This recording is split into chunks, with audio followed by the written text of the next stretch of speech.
नमस्कार मेरे प्रिय श्रोताओं। आज हम सोमवार व्रत की पावन कथा आप सबको सुनाएंगे, जो इस प्रकार है। प्राचीन काल में एक धनवान सेठ था, जिसके यहाँ धन की कोई भी कमी नहीं थी, परंतु सब कुछ होते हुए भी उसे एक बड़ा भारी दुख संतान न होने का था और पुत्र प्राप्ति की चिंता में हर समय बेचैन रहता था। वह पुत्र प्राप्ति की कामना से हर सोमवार को भगवान शंकर का व्रत और पूजन नियम अनुसार करता था और शाम के समय शिव मंदिर में जाकर धूप दीप जलाया करता था। उसकी सच्ची श्रद्धा भक्ति देखकर एक समय श्री जगत माता पार्वती जी ने भगवान भोलेनाथ से विनती के साथ कहा, हाथ जोड़कर कहा, हे त्रिलोकीनाथ, यह सेठ आपका भक्त है, इसलिए आप इस पर कृपा कीजिए और इसकी मनोकामना पूर्ण कर दीजिए। श्री पार्वती जी की यह बात सुनकर देवों के देव श्री महादेव जी बोले, हे गिरजा, यह एक संसार एक कर्म क्षेत्र है। यहाँ प्राणी को कर्म करने को ही शरीर धारण करता है। जैसे किसान खेत में जैसा बीज बोता है, वैसे ही उसे फल की प्राप्ति होती है। ठीक इसी प्रकार संसार में जो जैसा कर्म करता है, वैसा ही फल पाता है। अपनी अपनी करनी का ही सब प्राणी फल भोगते हैं। यह बात सुनकर दयामयी श्री पार्वती जी ने अनन्य विनय के साथ कहा, हे प्राणनाथ, जबकि यह बेचारा दिन रात आपकी पूजा करता रहता है और आप कृपा करके इसके दुखों का निवारण कीजिए। आप तो दया के धाम है, अतएव इस पर दया करनी चाहिए। श्री गिरजा भवानी के इस प्रकार आग्रह करने पर श्री शिवजी महाराज बोले, हे पार्वती, वैसे तो इसके किसी प्रकार की कोई कमी नहीं है, केवल एक पुत्र का अभाव है। सो ये पुत्र प्राप्ति की चिंता में दिन रात दुखी रहता है। इसके भाग्य में कोई पुत्र नहीं है, फिर भी मैं इसकी श्रद्धा देखकर तुम्हारे आग्रह से उसको पुत्र प्राप्ति का वरदान देता हूँ, परंतु वह पुत्र केवल 12 वर्ष ही जीवित रहेगा। इसके पश्चात वह मृत्यु को प्राप्त हो जाएगा। सो हे पार्वती जी, इससे अधिक मैं इसके लिए और कुछ भी नहीं कर सकता। शिवजी महाराज और पार्वती जी की ये सब बात सेठ भी सुन रहा था। सेठ भी पूजा करते हुए सुन रहा था। इस बात से उसे न तो प्रसन्नता हुई और न ही दुख प्राप्त हुआ। वह उसी प्रकार प्रत्येक सोमवार को शिवजी महाराज का व्रत व पूजन करता रहा। इस प्रकार करते करते बहुत दिन व्यतीत हो गए। तब शिवजी महाराज की कृपा से उस सेठ की स्त्री गर्भवती हुई और 10वें महीने में उसे अत्यंत सुंदर बालक को जन्म दिया। सेठ के घर में बहुत खुशी मनाई गई, परंतु सेठ को उसकी केवल 12 वर्ष की आयु पर कोई प्रसन्नता नहीं हुई और न ही उसने यह वेद किसी को प्रकट किया। इस प्रकार प्यार दुलार में वह एक सुंदर बालक 11 वर्षों का हो गया। तब उस बालक की माता ने अपने पतिदेव से कहा, हे पतिदेव, अब हमारा बालक बालक सयाना हो गया है, अतः किसी सुंदर गुणयुक्त कन्या से इसका विवाह कर देना चाहिए। इस पर सेठ ने कहा, अभी इसका विवाह नहीं करूँगा, क्योंकि मैं इसे काशी जी पढ़ने को भेजना चाहता हूँ। इतना कहकर सेठ ने उस बालक के मामा को बुलवा लिया और उसे बहुत सा धन देकर कहा कि तुम इसे पढ़ने के लिए काशी जी ले जाओ। मार्ग में जहाँ भी ठहरो वहाँ यज्ञ व दान दिल खोलकर करते हुए जाना तथा भूखों को भोजन वस्त्र देते हुए चले जाना। इस प्रकार समझा बुझाकर सेठ ने दोनों को भेज दिया। वे दोनों मामा भांजे यज्ञ रचाते, भूखों को वस्त्र और भोजन तथा ब्राह्मणों को दान देते हुए चले जा रहे थे। चलते चलते मार्ग में एक शहर में रुके। दैव योग से उस नगर के राजा की कन्या का विवाह होने वाला था और जो राजा बारात लेकर आया था उसका लड़का एक आंख से काना था। राजा को इस बात की बड़ी चिंता थी कि काने वर को देखकर कन्या के माता पिता विवाह से इनकार न कर दे। इस कारण जब उसे अति सुंदर सेठ के लड़के को देखा तो मन में विचार किया क्यों न इस लड़के को दूल्हा बनाकर बारात का ढुकवा करा लिया जाए जिससे किसी प्रकार की बाधा ना पड़े। ऐसा विचार करके राजा ने उस लड़के के मामा से प्रार्थना की तो वे दोनों सहमत हो गए। तुरंत उस सेठ के पुत्र को स्नान आदि करा कर तेल फुलेल मल कर उससे वर्ग के वस्त्राभूषण पहना दिए। इस प्रकार उसका सौंदर्य और भी अधिक बढ़ गया और उसे घोड़ी पर चढ़ाकर बड़ी धूमधाम से बारात का ढुकवा कराया।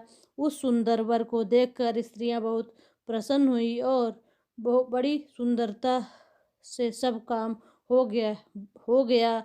वर के पिता ने सोचा कि इस समय का काम तो संपन्न हो गया परंतु आगे फेरों के वक्त कहीं कोई बाधा ना पड़ जाए, इसलिए विवाह कार्य भी इसी लड़के से करा लिया जाए तो अच्छा है। ऐसा विचार कर वर के पिता ने उस लड़के के मामा से विनयपूर्वक अनुकूल वचन कहे कि आप कृपा करके फेरों और कन्यादान का काम भी करा दे तो आपकी बड़ी कृपा होगी।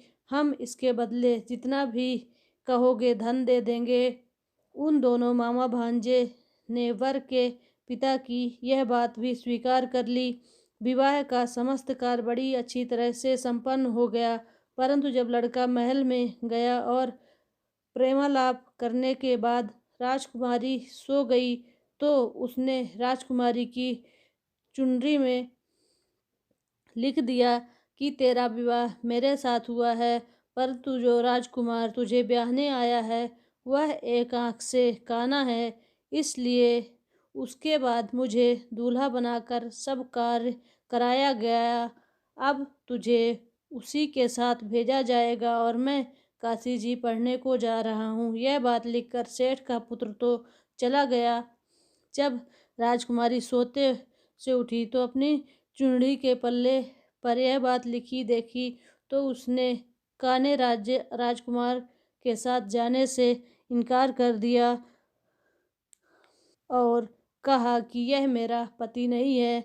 मेरा विवाह जिसके साथ हुआ है वह काशी जी पढ़ने गया है। यह रहस्य जानकर राजकुमारी के माता पिता ने राजकुमारी को विदा नहीं किया और बारात को खाली ही लौटना पड़ा। बारात के लौट जाने के पश्चात राजकुमारी ने ब्रह्मचर्य व्रत के साथ सोमवार व्रत का करना शुरू कर दिया।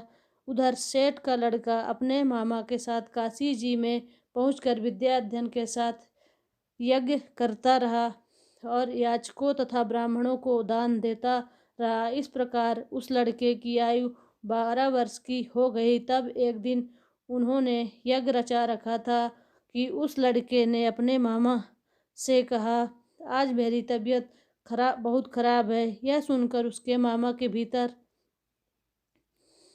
लेट कर आराम करने को कहा।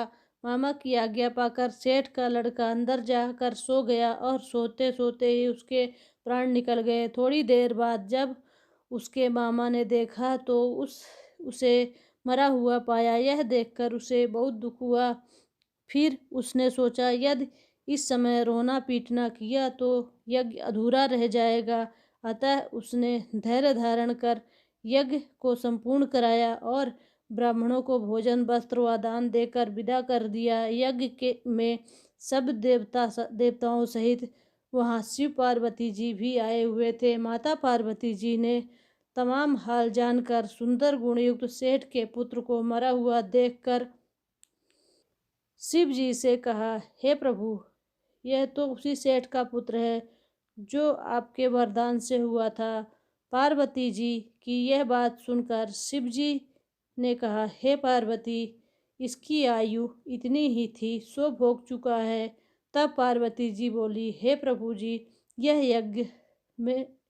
यज्ञ में समस्त देवताओं सहित आपने जो यज्ञ को ग्रहण किया है वे सब निषेध हो गए, क्योंकि यह यज्ञ के समय से ही मरा पड़ा है, इसलिए आपको इसे जीवन देना चाहिए। दूसरे एक अबला के साथ इसका विवाह हुआ है, वह आज तक आपका व्रत व पूजन प्रत्येक सोमवार को करती आ रही है।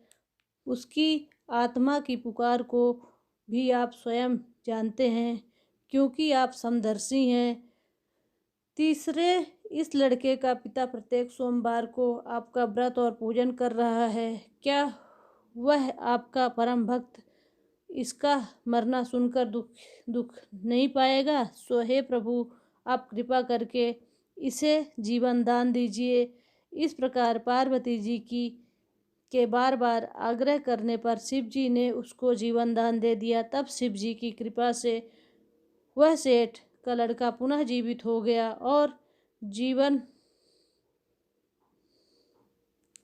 शिव पार्वती कैलाश को चले गए। अब वह लड़का अपने मामा उसका मामा प्रसन्नचित्त होकर उसी प्रकार यज्ञ करते करते हुए अपने घर को वापस लौट रहे थे और उसी नगर में आए जहां उनका विवाह हुआ था। वहां पर जब उन्होंने उस नगर के में यज्ञ आरंभ कराया तो खबर पाते ही राजा रानी उस सेठ के लड़के को पहचान कर उससे राजमहल में ले गए और वहां उनकी बहुत खातिरदारी की।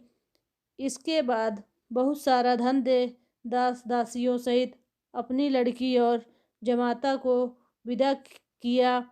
अब वे सब उसी प्रकार यज्ञ रचाते हुए अपने नगर में आ गए। तब उसके मामा ने कहा कि मैं पहले तुम्हारे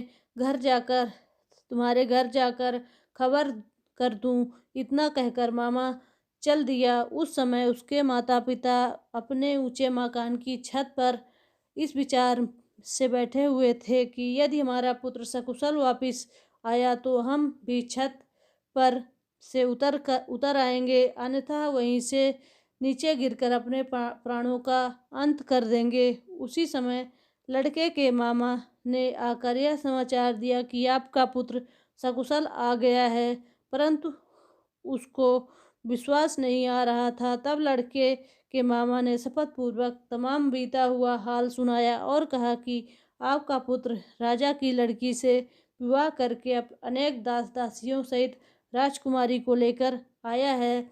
तब तो सेठ ने बहुत खुशी के साथ उसका स्वागत किया और आनंद व प्रसन्नता से रहने लगे।